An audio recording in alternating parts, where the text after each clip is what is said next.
Eu estou aqui muito impactado com a possibilidade do estudo de hoje, mais uma vez. Nós estamos olhando o livro de Jó, e o tema do mês é o enigma. Deus, você e o sofrimento. E eu estava meditando para concluir uma ideia hoje, porque é uma riqueza imensa o livro de Jó, e é uma riqueza imensa o que Deus pode nos falar e nos tocar. E o tema de hoje eu quero que você já anote: o enigma da mudança. Jó, o enigma da mudança. Eu vou convidar você para caminhar comigo no livro de Jó, olhando. Uma coisa é quando você começa, você precisa também dar uma olhada como que termina. Muitas vezes o livro de Jó, ele tem um perigo de você ficar concentrando no sofrimento, e você esquece da mudança. A mudança que Deus opera no meio das lutas e dos sofrimentos da vida. Então, o último versículo de Jó é onde eu vou chamar a atenção para a gente começar. Versículo 17 do capítulo 42. E você vai ver como que termina. Então, morreu Jó, velho e farto de dias. Então, a minha frase vai ser a seguinte: ele terminou bem.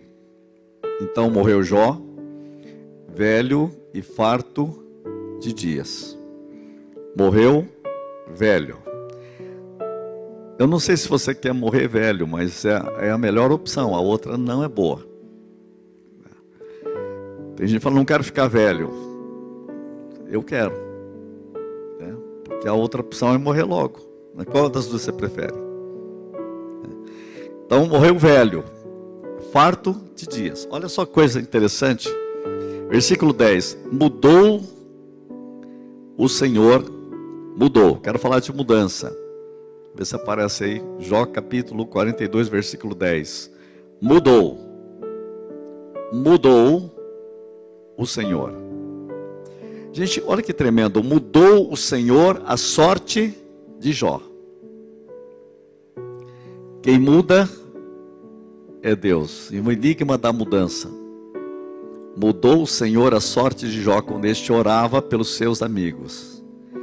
E o Senhor deu-lhe o dobro de tudo o que antes possuía. Mudou o Senhor a sorte de Jó. Eu quero falar um pouco sobre essa questão da mudança.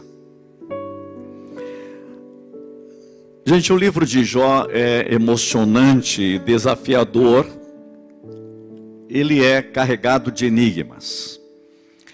Não é fácil entender Jó, não, como livro. Eu já vi muita gente falando mal de Deus por causa de Jó. Então não entendeu Jó. Eu já vi teólogos criticando o livro de Jó. Não entenderam Jó também. Não entenderam esse enigma. Então é preciso compreender o enigma. Outra coisa que eu preciso dizer é que eu nunca vi tanta realidade de Jó presente como nesses dias. Gente, o sofrimento tem sido intenso. Intenso. E há momentos que você fica sem nenhuma explicação. E o perigoso é você querer dar a mesma explicação dos amigos de Jó. Porque o texto é que aparece 3 amigos explicando. E é a maior explicação que não explica nada. E é interessante que toda aquela explicação significou nada. Ontem mesmo eu estava vendo no WhatsApp uma situação dramática e todo mundo escrevendo embaixo. E aí eu olhei assim, comecei a ler alguns e já lembrei. Esse aqui é um amigo de Jó, esse aqui é um amigo de Jó, esse aqui é um amigo de Jó. Os 3 estão lá. Eles não leram Jó, mas pensam igual. Eu nunca vi tanta gente no WhatsApp, amigos de Jó. Aí descobre, tal pessoa teve isso. Aí já vem os amigos de Jó e dão a explicação. Eu vou voltar lá no Jürgen Moltmann. Quem sofre não precisa de explicação. Quem sofre precisa de amor e solidariedade. Precisa do abraço. Precisa ser abençoado. E a gente tem a tendência de tentar explicar. Gente, como que eu vou explicar? Ontem alguém passava para mim aqui, numa igreja, aqui no Paraná. Faleceu o pastor e a pastora. Deixou 4 crianças, mais velho de 12 anos. É ou não uma história de Jó? Você olha, você chora. Você fala, como pode? Aí as pessoas embaixo explicando, questionando Deus. O que eu vi de mulher de Jó ali, no WhatsApp, falei, puxa vida, como que a história se repete? Jó é uma realidade. Está acontecendo hoje, essa semana. Eu vi ontem. Eu falei, puxa, eu vou ter que citar isso, porque é isso o meu estudo. É triste. Cada um de vocês ouve histórias tremendas esses dias, e ouviremos outras. Então, esse é um enigma da dor e do sofrimento. Nunca esse estudo foi tão importante, tão contextual do que hoje. Creio que foi o Espírito de Deus que nos chamou para falar isso, porque é um texto de agora, dessa semana, de ontem, de hoje, de amanhã. Então nós precisamos descobrir a chave do coração de Deus. E quem é que dá a resposta? Quem é que dá a resposta às perguntas? Eu quero convidar você a ouvir quem dá a resposta. A resposta, perguntas que a gente tem até medo de perguntar. Mas eu quero dizer que é o enigma da mudança. Jó é também um grande poema. É um poema. Já foi dito por alguns que é talvez o maior poema de toda a literatura humana. Os escritores seculares admiram o que está aqui, mesmo sem compreender. Porque aqui está a história de um homem, que é a história do ser humano, do desespero humano, angústia humana, a desolação humana, a tragédia humana. E o pior de tudo é a tragédia do sem sentido. Como eu acabei de falar agora, não tem sentido. Como que eu vou explicar? Eu quero voltar sempre para a cruz gloriosa de Cristo. E a resposta é dada que o sofrimento tem uma batalha aqui permanente. O que nós encontramos nesse livro, desde o começo, né? Eu vou voltar lá no início para vocês verem. Satanás está perguntando. A pergunta mais é o seguinte: você serve a Deus por causa de Deus ou você serve a Deus por causa de você? Quer dizer, o grande drama satânico é dizer o seguinte: nós somos movidos pelo egoísmo e não por Deus. Semana passada eu estava terminando essa colocação para vocês, em que Deus muda o cativeiro de Jó. Como que Deus muda o cativeiro de Jó? Usando uma ideia brilhante daquele livro Supremo Propósito do Devin Fromick, porque Deus tira Jó de seu centro de si mesmo para ele centrar totalmente em Deus.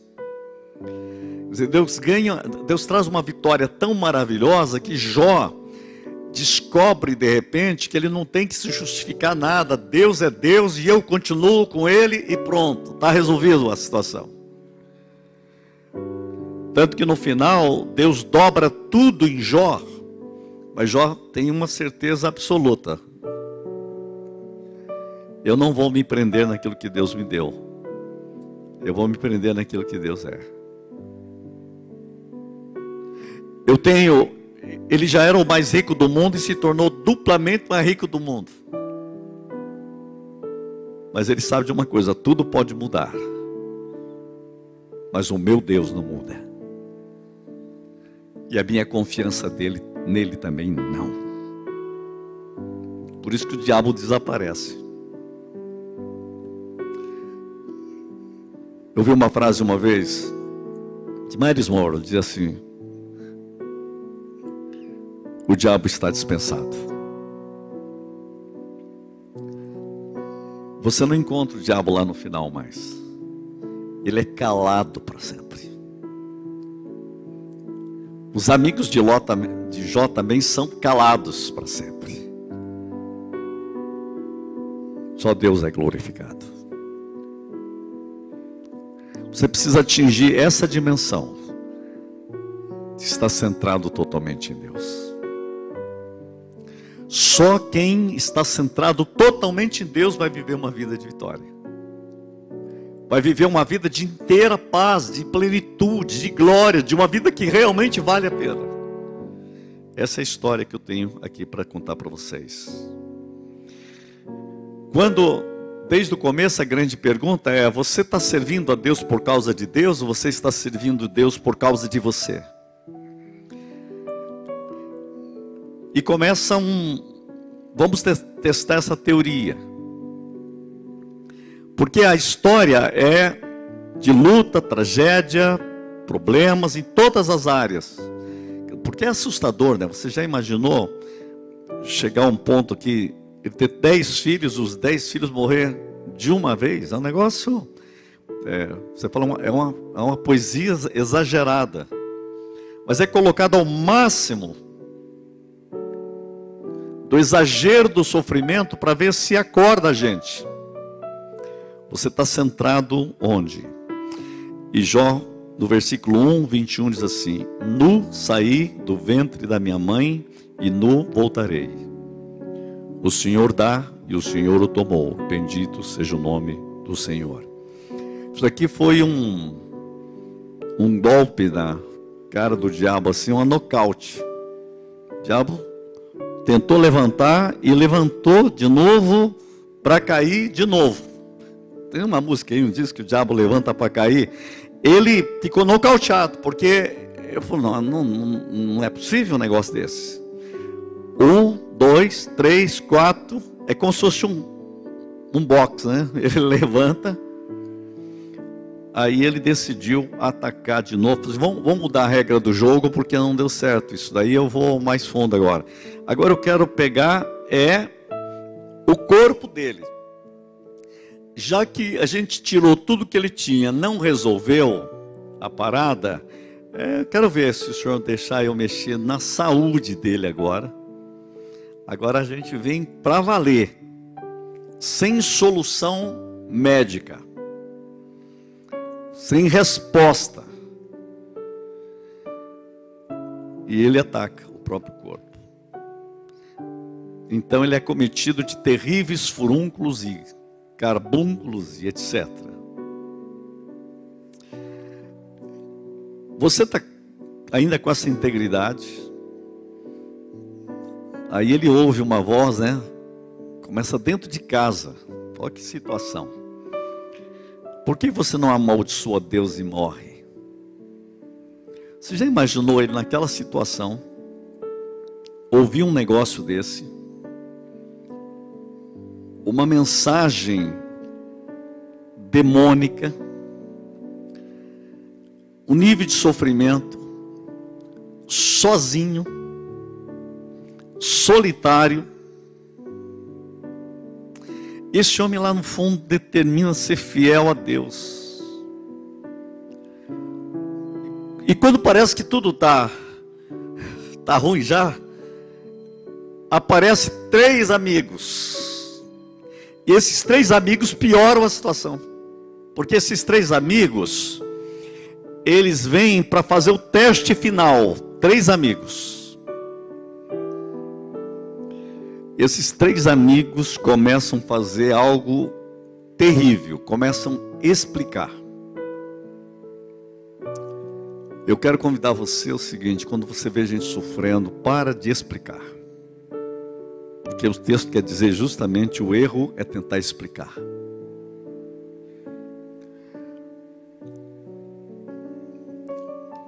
Vocês imaginam o tanto de pergunta que eu tenho para explicar, né? As pessoas vivem como um teólogo, com toda a experiência de 45 anos de aula de teologia, aí eles mandam para mim: como o senhor explica? Então, volte e meia, eu sou convidado a ser o amigo de Jó. Acho que o Ricardo também, né? O Demar também de vez em quando encontra alguém aí. Você está começando aí numa grande, você encontra, volte e meia, alguns amigos de Jó. Olha, pelo menos querendo, ó, dá para você ser um amigo de Jó aqui. E a gente começa a querer explicar. E vocês também isso. Gente, é impressionante. E quando se você lê toda essa literatura, você vai ver essas respostas, e todas elas são muito parecidas. E eles começam a falar de acontecimentos trágicos, catástrofes, mágoa, dor, sofrimento. Você lembra da época do Supercrente? Supercrente era aquele grupo, isso passou um pouco, mas eles tinham um negócio seguinte: nada me pega. O diabo está amarrado. Aí eu me lembrei do Jeremias Pereira, disse: está amarrado, mas a corrente é comprida. É cumprida. Sabe, então, aí o supercrente, aí o Hernandes Dias Lopes fala mais ou menos o seguinte: que o cara é tão poderoso que ele olha um espelho e canta: grandioso és tu. Entenderam? Gente, é impressionante. As pessoas não... tem brecha. Como eu odiava esse negócio de brecha. Deu brecha. Por quê? Porque é sempre na base da causa e efeito. E as pessoas nunca acordaram que isso é filosofia, isso não é Bíblia. Isso é iluminismo, causa e efeito. Todo efeito teve uma causa. E esse negócio de causa e efeito não funciona na Bíblia. E Jó é para dizer: não funciona. Aqui não tem causa. É só entender isso. Mas nós somos produtos dessa visão cartesiana de causa e efeito. Isso tem destruído as igrejas e a fé de muita gente. Nós precisamos ser libertos deste lixo filosófico e voltar a ser bíblico, a compreender as coisas a partir da cruz de Cristo, a partir do Calvário de Cristo. E é isso que eu quero afirmar para vocês: Cristo é a grande resposta para Jó. As perguntas de Jó são respondidas no Calvário. E eu estou feliz porque nós estamos numa semana que antecede a ressurreição. A ressurreição é a resposta a Jó. Porque Jó pergunta: será que eu vou viver outra vez? Jó não tem a resposta. Aí ele vai dizer: eu creio que Deus fará isso. Jó, um dia alguém vai responder isso para você. E ele respondeu no Calvário e na ressurreição. Ele é a resposta da pergunta. A igreja precisa compreender isso. Nossas perguntas têm resposta não na categoria humana, mas na categoria do projeto de Deus, da cruz. Por isso aí está o enigma da mudança. Alguns daqui foram a Polônia e foram a Auschwitz. Não sei quem está aqui ou não está me ouvindo. Jürgen Moltmann, o grande teólogo alemão, foi a Auschwitz, chorou lá. Ele disse: parece que eu ouvia os gritos dos fornos. Eu entrei nos fornos de Auschwitz. Ele disse que dava vontade de chorar ali. E um agnóstico, ateu, diz: como se pode falar de Deus depois de Auschwitz? Essa é um amigo é a mulher de Jó. Como falar de Deus depois disso? De tanta luta e sofrimento. Eu vi essa semana no WhatsApp. Como falar de Deus?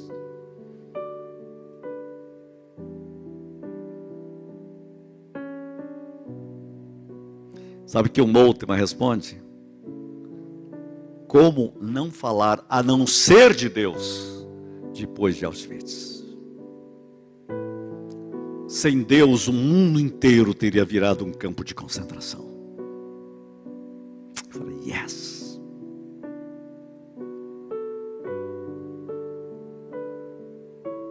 Eu quero dizer para vocês, Jó, como ele clamou: eu preciso de um mediador.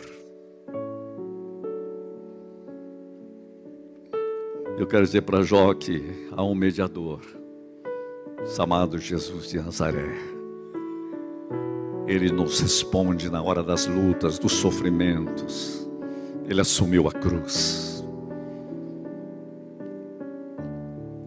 E não termina na cruz, porque ele ressuscita.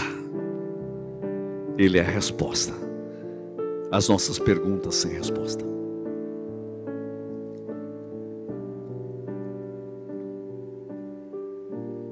Por isso que Stanley Jones, quando escreve o livro Cristo, Sofrimento Humano, ele diz: todo mundo tenta dar uma explicação, o Evangelho não explica, o Evangelho muda, o Evangelho resolve, o Evangelho transforma, o Evangelho responde com a glória do ressuscitado. Interessante que daqui a uma semana estamos falando que ele venceu, porque ele é a resposta ao enigma do sofrimento. O enigma tem uma resposta no ressuscitado. Não é lindo isso, gente? É isso que faz o meu coração vibrar. Deixa eu voltar nos 3 amigos. Os 3 amigos fazem 3 rodadas. Cada um apresenta 3 argumentos. Então tem 9 argumentos. Todos eles parecem que têm a mesma melodia. Primeiro eles tentam com sarcasmo e ironia. Você está vendo gente por aí com ironia, com a igreja. Aí eles apelam para a honestidade. Será que vocês são fiéis mesmo? Olha só, isso se repete, essa história aqui ela se repete. Quantos de vocês já foram zombados?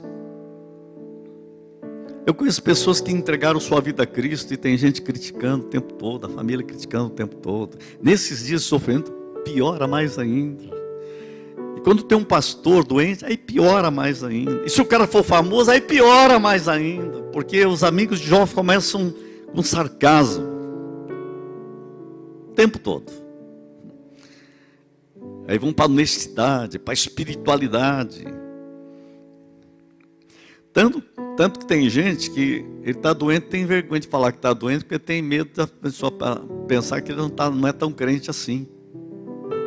Por causa desse negócio que pregaram do super crente. Eu já vi gente com depressão que não pode contar que está com depressão, porque senão os outros vão pensar que ele não é tão crente. Ele fica deprimido por estar deprimido e por não falar que está deprimido e piora a depressão. E se admitisse, venceria. Tem gente que quando procura ajuda tem que procurar da outra. Eu já atendi gente de outro estado porque ninguém pode saber que ele está com algum problema. Você já pensou que treco difícil? Jó aqui já não tinha jeito. Está bem claro, patente, público. Ó. Como eu já vi pregadores que pregavam super crente, depois ficaram doentes, esconderam da igreja, esconderam de todo mundo, e a coisa ficou mais feia do que antes. Era tão fácil ser honesto. Um dos olhos mais cheios do Espírito Santo da Bíblia foi Eliseu. E ele era enfermo. Depois de morto, um cara caiu no túmulo dele e ressuscitou. Ele morreu de uma enfermidade. Dá para explicar isso ou não? Quero que um super crente explique isso. Gente, a vida é complexa. Então nós temos que nos libertar desse lixo de pensar do jeito, da maneira que falta honestidade. Começar a acusar de delitos e pecados. Você deve ter pecado, você deve ter deixado alguma brecha. Você imaginou, o cara está mal ainda, o cara chama ele de pecador. Porque Deus não vai deixar você passar por um negócio desse. Deus justo não deixa. Então se você está assim, é porque algo aconteceu. E eles não sabem de nada.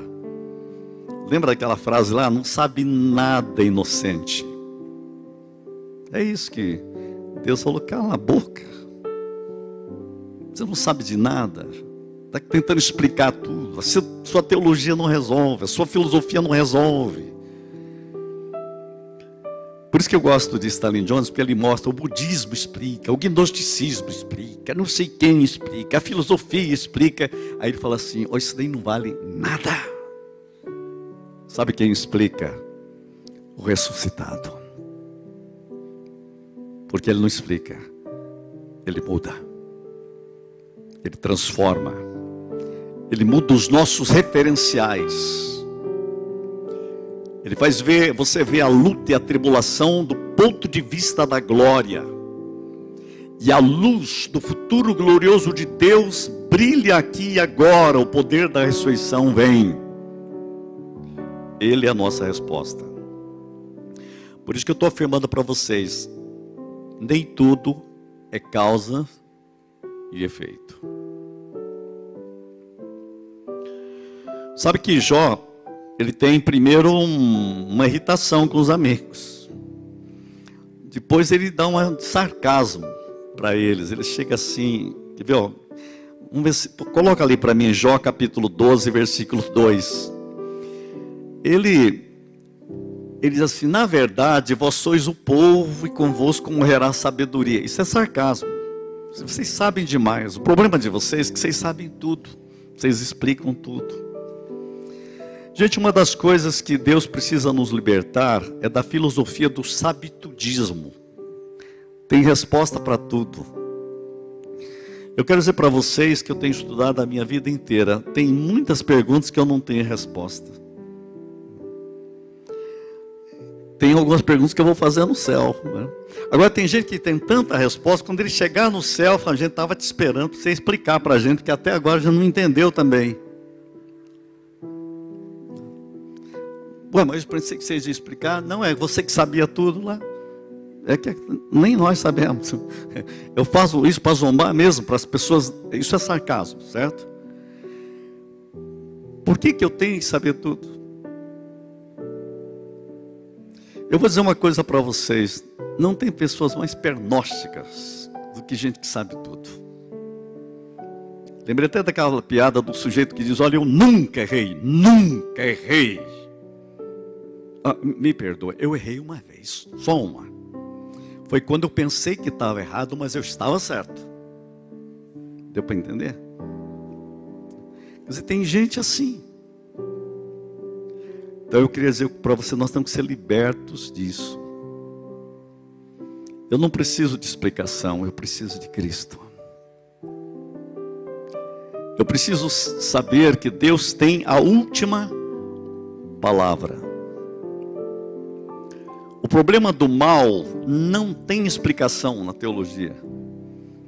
O problema do mal tem solução na teologia. E a solução é o projeto infinito, glorioso e eterno de Deus. Você quer explicação ou quer solução? Fica procurando explicação, eu quero procurar a solução. E eu já descobri a solução no Calvário e no poder da ressurreição de Jesus Cristo. Quando nós começamos a entender isso, gente, claro que Jó vai ficar amargo, sarcasmo, né? Ele vai dizer, vocês estão tentando explicar tudo, mas isso não explicou nada. Ele tenta perguntar também para Deus, e tem uma hora que Deus dá uma parada assim, Jó, vamos fazer o seguinte, agora quem vai perguntar sou eu.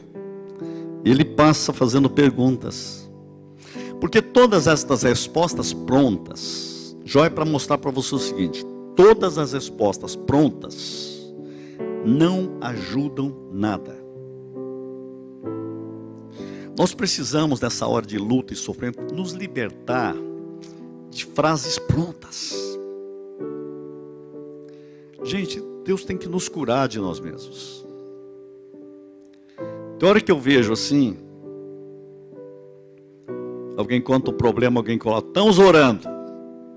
Não sei se você concorda comigo, mas muitas vezes estamos orando é frase pronta. Está orando nada. Só escreve, estamos orando. Por que não ora em vez de escrever, está orando? Olha, eu passei tantos momentos agora, me coloquei de joelho por 5 minutos orando por você. Porque seja uma verdade de Deus.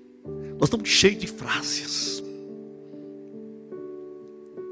Mas aquele negócio, está amarrado. Eu declaro vitória.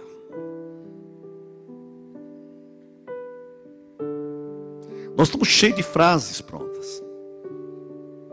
Frases evangélicas. Sabe o que nós estamos precisando? É do poder do Evangelho.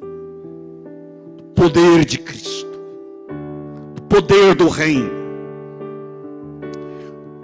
Do chorar com os que choram.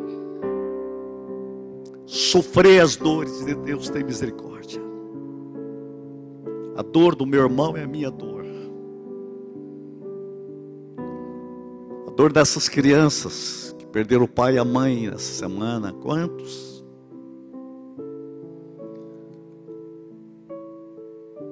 Pais que estão perdendo filhos. Perguntas sem respostas. Senhor, vem e abraça-nos, abraça teu povo. Abraça com a mudança do poder da ressurreição.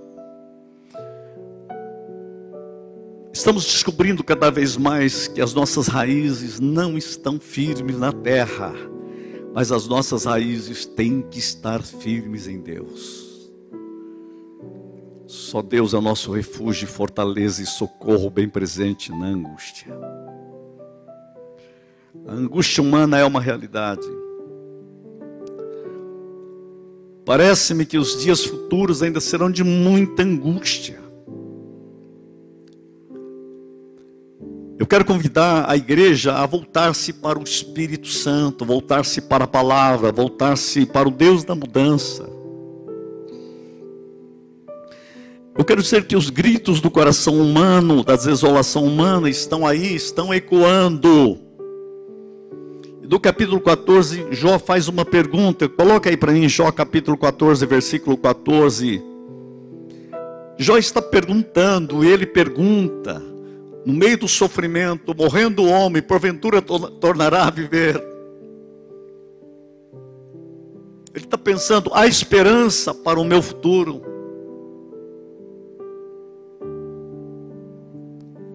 Será? Essa é uma pergunta.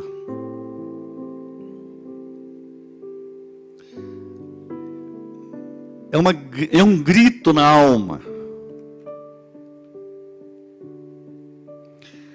É como se ele dissesse assim, se eu soubesse que depois que eu morrer, eu iria viver de novo, eu ficaria feliz em esperar até esse tempo, para discutir esse caso diante de Deus. Será que esse é um grito? Quem é que responde?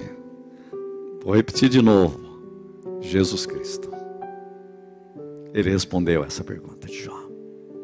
Obrigado, Senhor. O Senhor responde a pergunta. Porque essa é a pergunta humana. Ressurreição é a resposta. Ele estava dizendo, será que alguém pode intervir entre eu e Deus? Tem um mediador entre eu e Deus? Jó pergunta isso, hein? Eu queria dizer para Jó também, tem. O mediador é Cristo.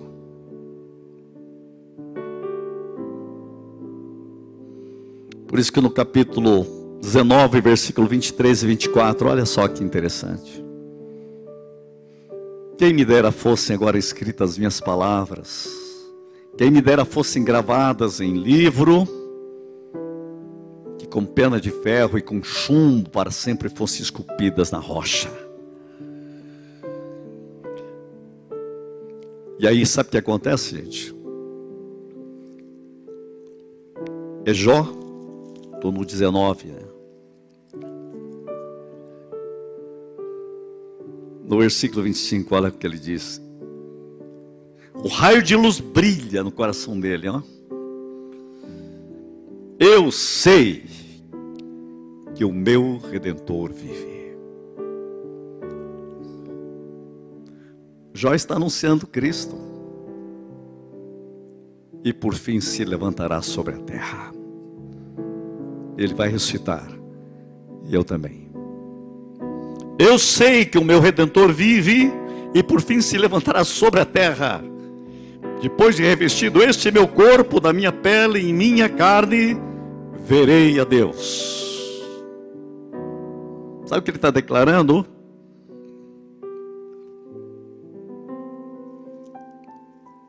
É lindo, não é? Eu creio na ressurreição. E nós temos aqui o segredo e o enigma da mudança. Ó gloriosa ressurreição. Irmãos, eu quero dizer algo a vocês. O mundo sem Deus está com medo da morte. Mas o povo em Cristo tem que olhar sempre para a ressurreição. Ó gloriosa ressurreição. Eu tenho um livro de pastoral em inglês de John Calvino. Só a vida de oração dele. Achei tão impressionante porque ele casou-se com uma mulher mais idosa e ela partiu antes dele. E há um quadro que ele vai descrevendo o último dia dela. Mas é lindo, vocês vão ver que beleza de linguagem. Aí John Calvino pergunta assim para ela, e vê que ela está partindo, e diz, vale a pena crer tudo que nós cremos? E ela responde assim, é nesta hora que a gente vê que vale a pena crer totalmente em Jesus Cristo. Aí o texto diz assim, 8 da noite, ela levanta e diz, ó, gloriosa ressurreição. E morreu falando isso. Gente, que coisa tremenda. Não é a morte que ela viu. Ó, gloriosa ressurreição. Sorrindo. Partiu assim a esposa de John Calvino. Gente, isso me encantou teologicamente, biblicamente, pastoralmente, porque é isso. Eu sei que o meu Redentor vive. Ó, gloriosa ressurreição. Gente, no meio das lutas e sofrimentos, eu estou falando do enigma da mudança. Sabe que eu quero terminar dizendo que no último capítulo, se você ler, é impressionante, né? Deus mudou, no versículo 10, eu vou já pular para isso aqui para terminar. Mudou o Senhor a sorte de Jó, quando este orava. Você já imaginou, aqueles amigos saíram bravos, ele bravo com eles tudo, mas depois ele começou a orar por eles. Ele na situação dele, ora pelos amigos. Você já pensou de orar por todas as pessoas que estão perseguindo você? Que estão tentando explicar você? Estão deixando agoniado você? Estão piorando a sua angústia? Usa o sarcasmo contra a sua fé? Ou não? Quanta gente usou em sarcasmo contra a sua fidelidade a Deus? Tem gente que, se elogiar você, ele faz um sarcasmo. Você já orou por essas pessoas? Pelo sarcasmo de quem zomba, de que faz bullying espiritual da sua vida, da sua fé. Tem muito aí. Faz isso demais com pastores, com igreja.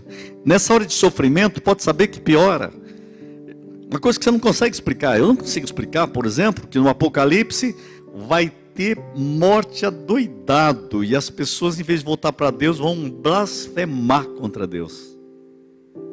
Como? Eu pensei que eles iam voltar. Não, piora. No sofrimento, quem já mostra o coração. Vocês vão assustar, vai ter até gente que você pensou que era crente e vai falar umas coisas doidas. Está na Bíblia isso. Está na Bíblia isso. Jó não. Mudou o Senhor a sorte de Jó quando ele orava pelos seus amigos. É claro que ele terminou bem, né? O Senhor deu o dobro de tudo. Se você olhar aqui os dobros, vai dobrando, dobrando, dobrando. E assim abençoou o Senhor o último estado, versículo 12. Mais do que o primeiro, porque veio a ter 14. Deus perguntou, quanto se tinha isso? Dobro. Dobrou. O que é interessante é que a única coisa que não dobrou foram os filhos. Ele tinha 10 filhos, aí teve de novo mais 10 filhos. Não teve 20. Alguém perguntou para um teólogo, por que não dobrou? Ele disse que porque filho ele não perdeu. Ele tinha 10 na glória e 10 na terra. Os filhos não se perdem jamais. Que legal, né? Achei boa a explicação. Deus é maravilhoso. Eu quero dizer para vocês que o texto termina tão bonito. Versículo 16 diz, depois disso, viveu Jó, depois disso. Olha, depois de tudo que ele passou, depois disso, viveu Jó 140 anos. O cara viveu tremendo, né? Depois disso, mais 140, diz o texto que ele viu seus filhos, viu os seus netos, viu os seus bisnetos, viu os seus tataranetos. Eu acho que foi mais uma, né? Foi 4 gerações. Que tamanho de família, hein?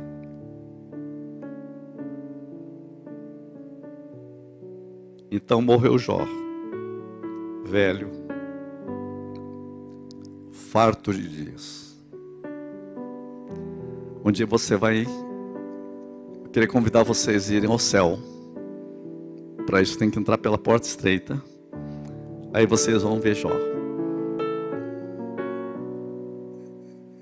E vão ver 20 filhos dele. Você já tinha pensado nisso? Não vai ser legal? Eu quero encontrar Jó. Todos os filhos. Você está convidado para um banquete celestial com a família. Ah, eu não perco isso para nada. Olha que maravilha, estamos hoje falando disso. Estamos convidados para a festa. Por causa do ressuscitado. E porque ele vive, eu posso crer no amanhã. Ele venceu. Vamos mergulhar nesse tema, pastor. Pastores, a ele honra e glória e louvor. Aleluia. Pai, obrigado pela tua palavra, que o teu Espírito continue falando comigo, com cada pessoa aqui, por o louvor da tua glória e pelo ministério da tua presença. Dinamiza-nos em Cristo, para a glória de Cristo, no poder de Cristo e pelo poder de Cristo. Obrigado, Senhor. Muda, Senhor, a sorte de cada pessoa. E que o nosso ponto central seja a vitória de Cristo em nossas vidas. Em nome de Jesus. Amém e amém.